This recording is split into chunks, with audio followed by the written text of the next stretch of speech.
kalikasan. Tayo ang ginagantihan dahil sa ating mga kasalanan, ang ating kapabayaan. Oo, isa ka sa dahilan.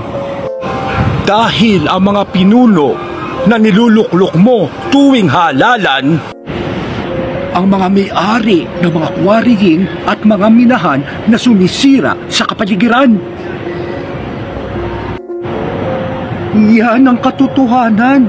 Kaya sana iyong maliwanagan. Ngayon, nang nagkaroon ng baha, ari-arian mo ay nasira. Tila ang buhay mo'y mapapariwara. Nabigyan ka lamang ng ayuda. Nawala na ang iyong duda. Politiko, pinagmamalaki na tumulong daw sa kanya. Kaya siya ngayon ay maligaya. Kaya sa susunod na halalan, politikong yon, iboboto pa rin niya. Kababayan, buksan ang ating mata.